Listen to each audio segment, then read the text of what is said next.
அந்த நம்பியாத்திரியோட நடமாட்டம் எனக்கு தெரிய ஆரம்பிச்சிருக்கு. ரகு, நீ மட்டும் நம்பிக்கையோட இருக்கணும். ஆமா.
Raghu,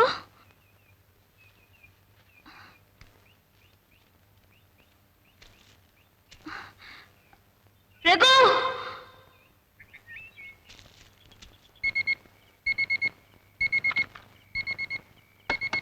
hello, 1202 reporting. Report immediately to Madras. Sir நான் கம் சூன். எஸ் சார், நான் உடனே மெட்ராஸ் கிளம்பி வரேன். ஓவர்.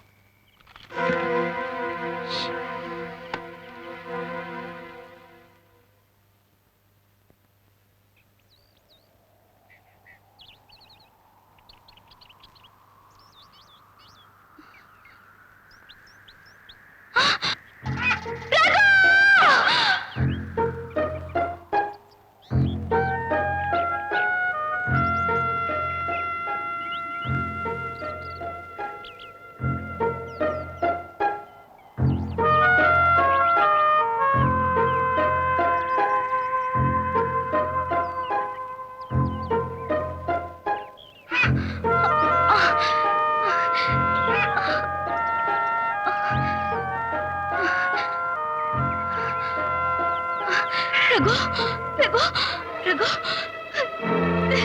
ரகு, ரகு.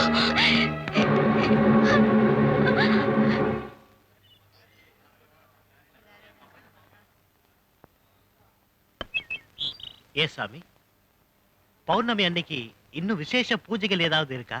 ஆமா நம்பி, அன்னைக்கு தான் சுத்தி இருக்கிற 7 அம்மன் கோவில் பூசாரி இங்க வரப்போறாங்க. அவங்க இந்த நாகாளி அம்மனுக்கு பூஜை பண்ணி புத்துக்கு விளக்கேத்துவாங்க. ஒவ்வொரு பூஜைக்கும் ஒரு தடவைன்னு 7 தடவையும் மணி அடிக்கும். அந்த 7வது மணி அடிக்கும் போதுதான் கடவுள் தோன்றுவார்னு சித்தர் எழுதி வச்சிருக்கார். என்ன தம்பி? இதெல்லாம் தெரிஞ்சுக்கிற பாக்கியத்தை எனக்கு அந்த நாகாளி அம்மன் கொடுத்திருக்காளே, அதை நினைச்சிட்டேன்.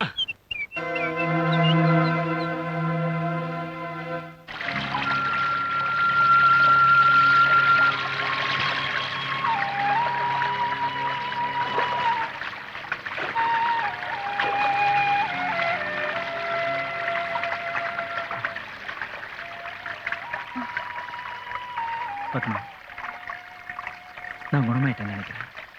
எனக்கு தெரியுங்க, என்னோட பிரார்த்தனைக்கு நிச்சயமா பலன் கிடைக்கும். நான் ஒண்ணு சொல்றேன், கேப்பியா? இந்த அருவியோட சத்தம் உனக்கு கேக்குதா? பறவைங்க ஒன்னோட ஒண்ணு சந்தோஷமா பேசிக்கிற சத்தம் கேக்குதா? இயற்கையோட இந்த சத்தங்கள்லாம் என்னோட காதல் மாதிரி. நானே இறந்துட்டாரா எப்போ இருந்துகிட்டே இருக்கும்.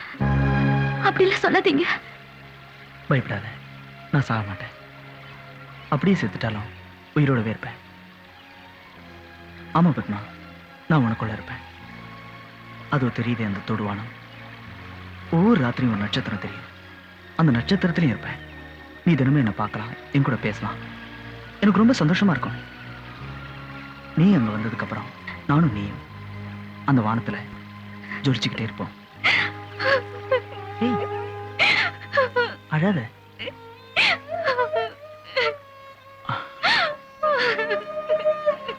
கவலைப்படாத பத்மா, இங்க பாரு, நான் முழுசா குணமாயிட்டேன். நீ நினைச்ச மாதிரி எல்லாம் நல்லபடியா நடக்கும்.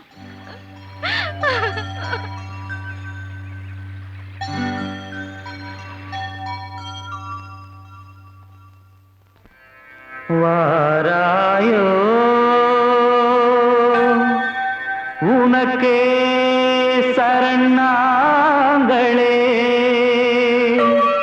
வேதம் நான்கில் வாழும் நாயகி, வேதம் நான்கில் வாழும் நாயகி. வாராயோ உனக்கே சரணாங்களே, வேதம் நான்கில் வாழும் நாயகி, வரவேண்டுமே வேதம் நான்கில் வாழும் நாயகி. வாராயோ உனக்கே சரணாங்களே, வேதம் நான்கில் வாழும் நாயகி, வரவேண்டுமே வேதம் நான்கில் வாழும் நாயகி.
வேதம் நான்கில் வாழும் நாயகி.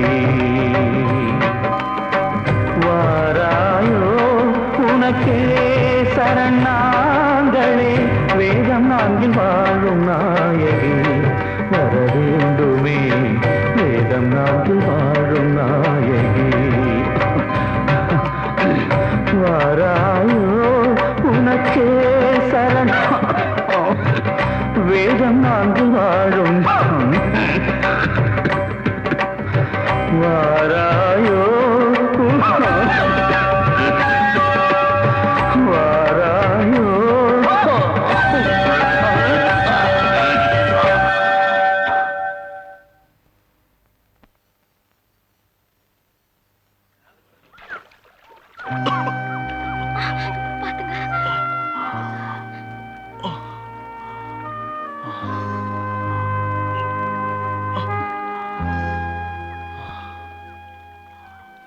அம்மா, நான் உன்னை நம்பிதான் இவரை உன்னோட கோயிலுக்கு கூட்டிட்டு வந்தேன். ஒண்ணு நீ இவரை காப்பாத்தணும், இல்ல எங்க ரெண்டு பேரையும் ஒன்னாவே கொண்டு போயிடுமா. சோ மிஸ்டர் ஹரி, கடவுள் வந்தாரா? இல்ல சார், நாளைக்கு ஒரு வாரம் ஜனங்க எதிர்பார்க்கறாங்க. ஆனா நீங்க இவ்வளவு கேர்லெஸ்ஸா இருப்பீங்கன்னு நான் எதிர்பார்க்கவே இல்லை. தீவிரவாதியை நேர்ல பார்த்த ஒரே ஐ விட்னஸ கொலை பண்ணிருக்காங்கன்னா அங்க நிலைமை உங்க கண்ட்ரோல்ல இல்லைன்னு தானே அர்த்தம். ஐ எம் சாரி சார், எனக்கு ஒரு முக்கியமான தடயம் கிடைச்சிருக்கு. அதை வச்சு இன்னும் 24 மணி நேரத்துல அந்த தீவிரவாதி குரூப்பை பிடிச்சிருவேன்னு நினைக்கிறேன். Good, make it fast. உங்க தங்கச்சி படிச்ச வருஷத்துல அவளோட கிளாஸ்மேட் சொன்னீங்கல்ல? Yes. Here he is. Very brilliant student. என்னமோ தெரியல, பாதிலே படிப்பை டிஸ்கண்டினியூ பண்ணிட்டான். அவனுடைய அட்ரஸ் அதிலே இருக்கு. இந்த போட்டோவை நான் எடுத்துக்கலாமா? Take it. தேங்க்யூ.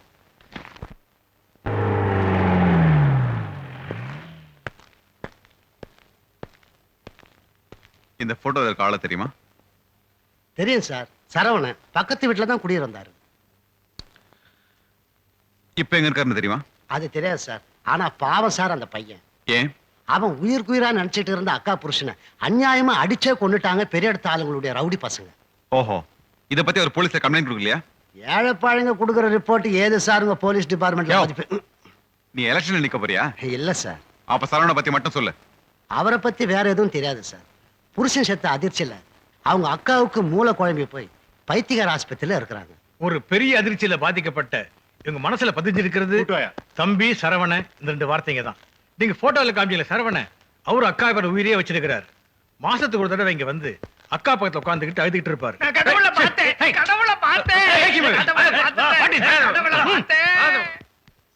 சாரி, உங்களுக்கு ஒன்னும் ஆகலையே? அதெல்லாம் ஒண்ணும் இல்ல. Is a peculiar patient. சமீபத்துல சரவணன் இங்க வந்தாரா?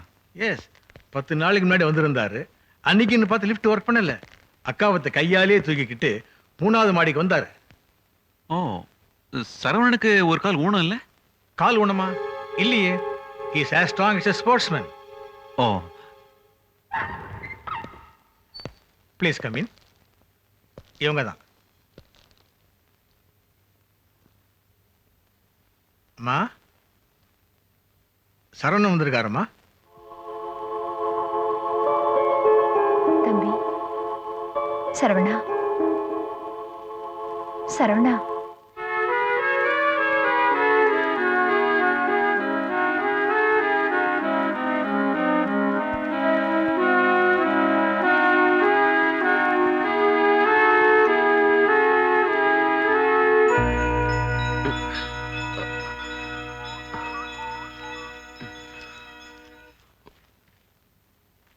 உமா, இப்ப பரவாயில்லையா? நான் உங்ககிட்ட ஒண்ணு சொல்லணும். சொல்லு உமா. நாம போற வழியில ஒரு ஆபத்தான நீர்வீழ்ச்சி இருக்கு. அது தாண்டி போனாதான் இடிஞ்ச கோவில் அடைய முடியும். அப்பாவை காப்பாத்துறது தான் முக்கியம். வழியில எனக்கே கூட ஏதாவது ஆனாலும் நீங்க நிக்க கூடாது. செய்வீங்களா? சத்தியமா?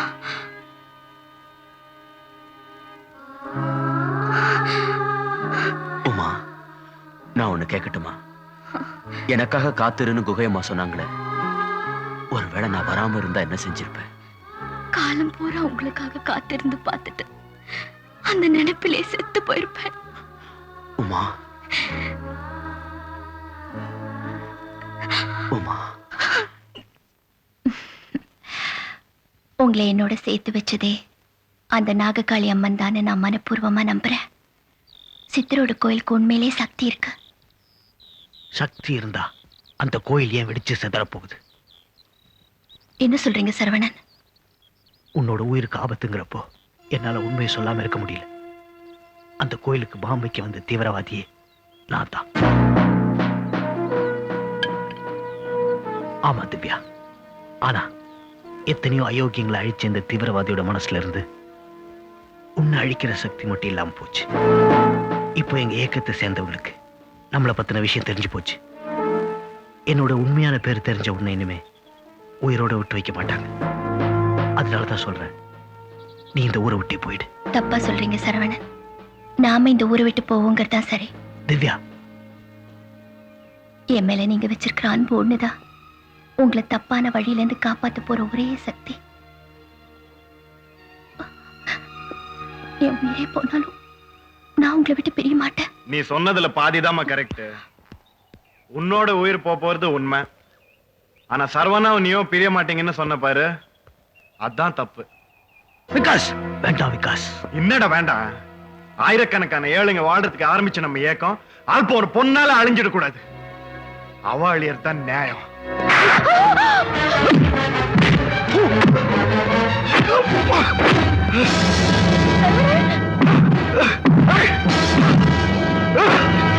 வேண்டாம் விகாஸ், வேண்டாம்.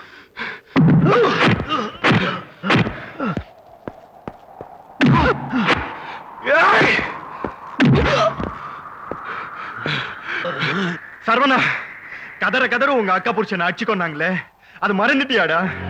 அக்கிரமத்தை அழிக்க வந்த நீ கேவலம் ஒரு பொண்ணு பின்னாடி சுத்த ஆரம்பிச்சிட்டியே. கொள்கையை மறந்து நீ இனிமே உயிரோட இருக்க கூடாது.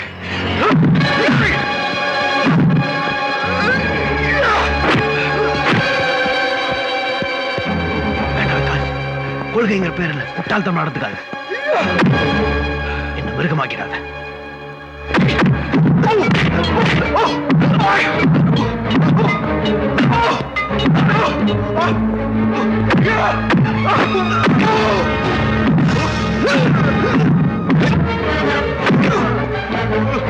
Hey!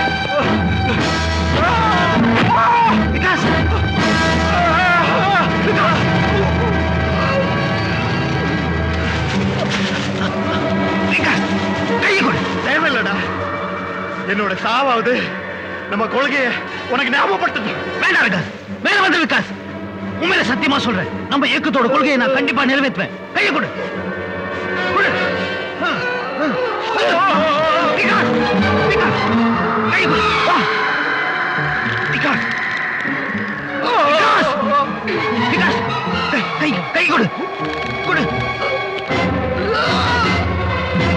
விகாஸ், விகாஸ்.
சொல்லு, பீஜ மந்திரத்தை சொல்லு. இல்ல வேண்டாண்ணா.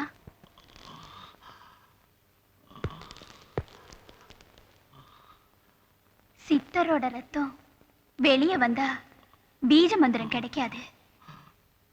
சித்தரோட ரத்தம் சூடேறணும். மயங்குற மயக்கத்துல தானா மந்திரம் வெளியே வரும். நீங்க போங்க, சித்தரை நான் ஜெயிச்சு காட்டுறேன்.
சொல்லு பீஜ மந்திரம் என்னங்கறத சொல்லு.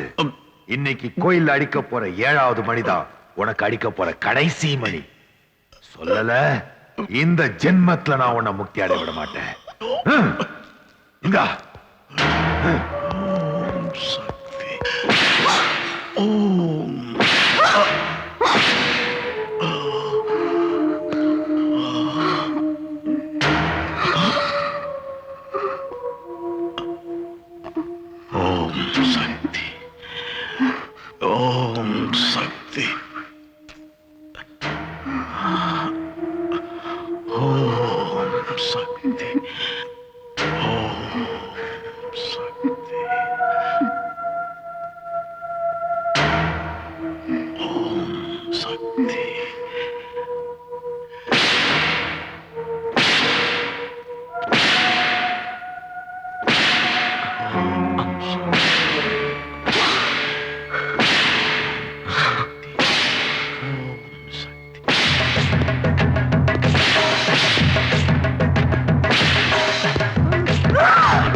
ராஜா, பாம் ரிமோட் கண்ட்ரோல்லாம் ரெடியா? ரெடி. நீ சொன்ன மாதிரி 7 பூசல்ல ஒருத்தனை கடத்திட்டு வந்துட்டோம். அம்மா விகாஸ் இங்க வேலையை கிட்ட ஒப்படைச்சிட்டு அவன் போயிட்டான். ஓகே, கவனமா கேட்டுங்க. நான் ஒருத்தன் தான் இன்னைக்கு கோயிலுக்கு பாமோட போறேன். அங்க இன்னைக்கு விசேஷ பூஜை நடக்க போகுது. அப்ப 7 தடவை கோயில் மணி அடிக்கும். 7வது மணி அடிக்கிறப்போ ரிமோட் ஆன் பண்ணிடுங்க. கோயில் சாம்பல் ஆயிடும். அந்த 7வது மணி தான் இந்த முட்டாள் ஜனங்களோட மூட நம்பிக்கைக்கு நாம் அடிக்க போற சாவு மணி. அதுக்கு மேலையும் கடவுள்னு ஒண்ணு இருந்ததுன்னா அது அந்த கோயிலை காப்பாத்திடும். ஞாபகம் வச்சுங்க, 7வது கோயில் மணி. ஓம் ஸ்ரீ மாத்ரே நமः. ஓம் ஸ்ரீ மகாராஜ்ஞே நமः. ஓம் ஸ்ரீ மத்சிம்ஹாசனேஸ்வர்யே நமः. ஓம் சிதக்னிகுண்ட சம்பூதாயே நமः. ஓம் தேவகார்ய சமுத்யதாயே நமः.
எல்லாரும் கவனமா கேட்டுக்குங்க.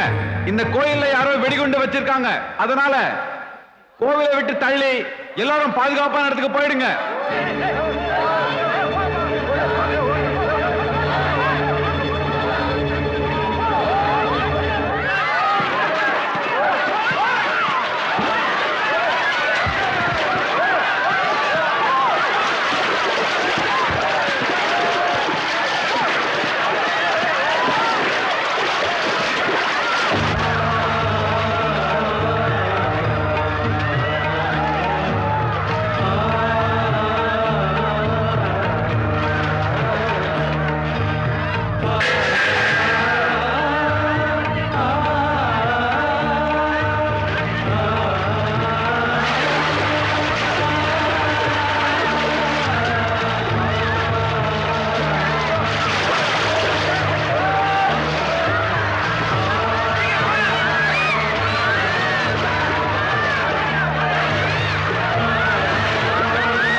தெரியும் கோயில நீ வச்சிருக்க வெடிகுண்ட நீயா வந்து எடுத்துரு, இல்ல உன் அக்காவோட உயிருக்கு ஆபத்து.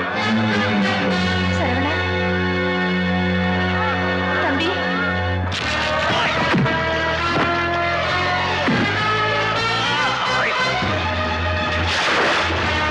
தம்பி, சரவணா,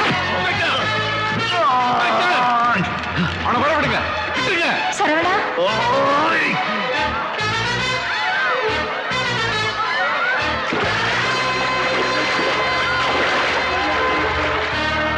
தம்பி,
தம்பி.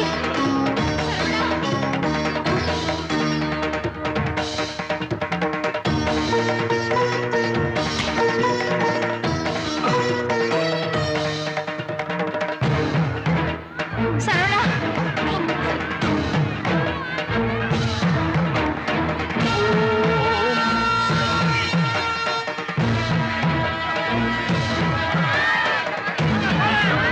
திவ்யா போயிடு திவ்யா. திவ்யா போ. திவ்யா போ.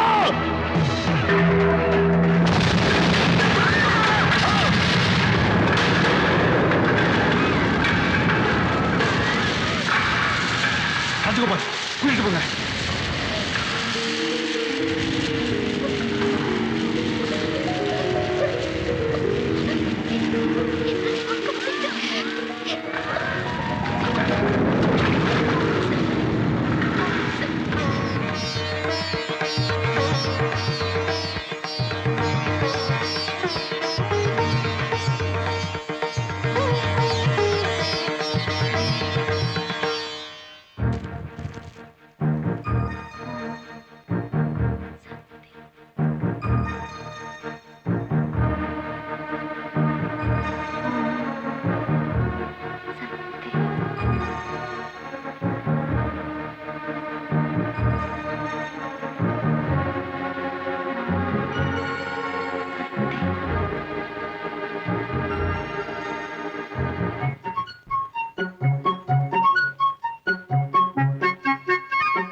திவ்யா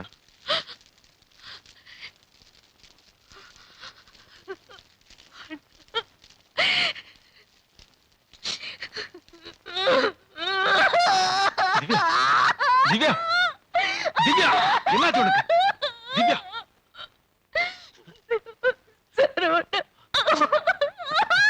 திவ்யா திவ்யா கண்ட்ரோல் யோர்செல்ஃப். திவ்யா திவ்யா